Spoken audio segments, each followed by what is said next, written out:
Salam dan salam jumpa kembali dalam kasih dan anugerah dari Tuhan kita Yesus Kristus. Sebelum kita mendengarkan renungan firman Tuhan pada hari ini, saya mengajak kita sekalian untuk berdoa. Marilah kita berdoa.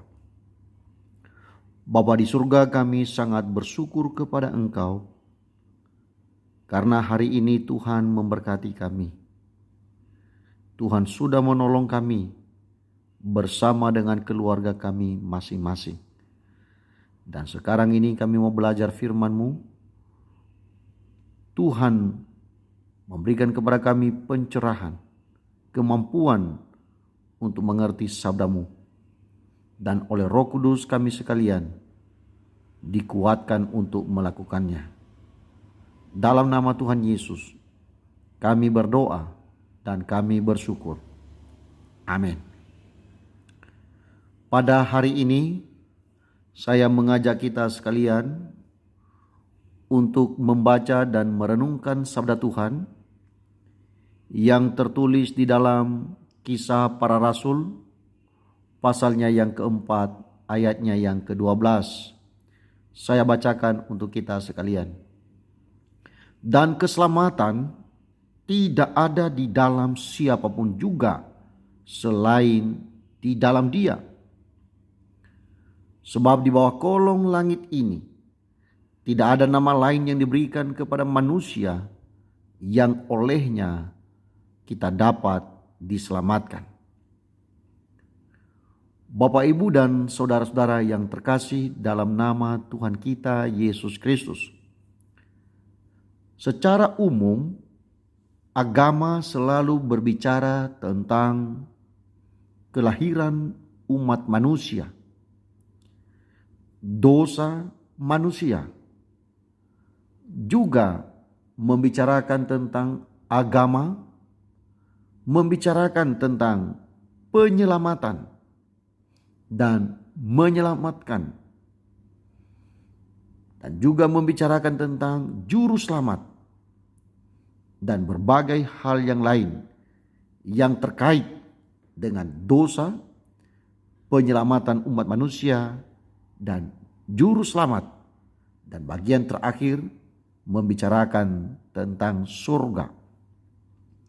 Nah, pada hari ini kita membaca satu bagian firman Tuhan yang dituliskan oleh seorang anak Tuhan atau seorang yang percaya kepada Tuhan yang bernama Lukas.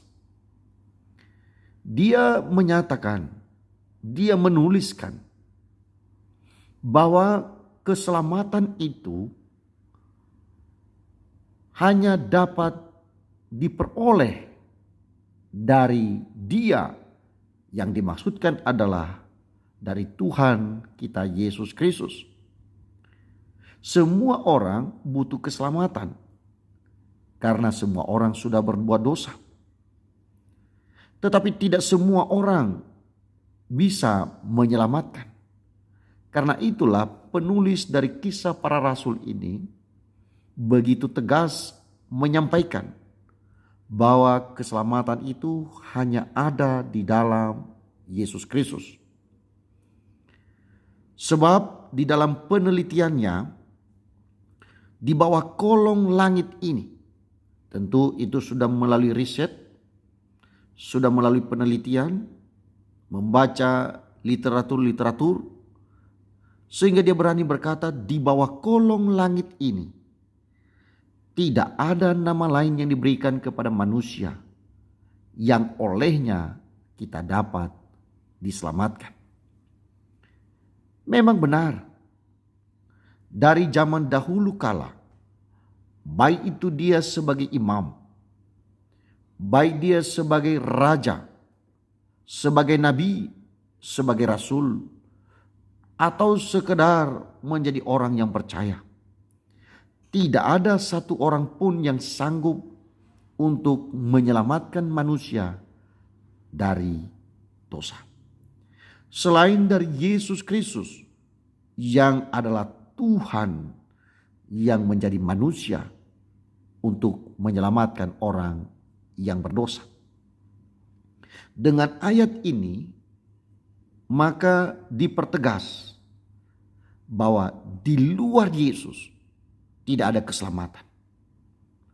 Agama apapun juga di luar dari Yesus tidak dapat menyelamatkan. Satu-satunya manusia Yesus yang tidak pernah berbuat dosa, dialah yang layak untuk menyelamatkan. Nah, oleh karena itu, Bapak, Ibu, dan saudara-saudara sekalian, kita perlu fokus untuk memperhatikan bahwa keselamatan kita bergantung sepenuhnya di dalam Yesus Kristus, Tuhan dan Juru Selamat. Sekaligus juga mendorong kita untuk memastikan bahwa seluruh keluarga kita, semua teman-teman kita, sahabat-sahabat kita, orang-orang yang ada di sekitar kita, kita pastikan juga bahwa mereka ada di dalam Kristus yang bisa menyelamatkan.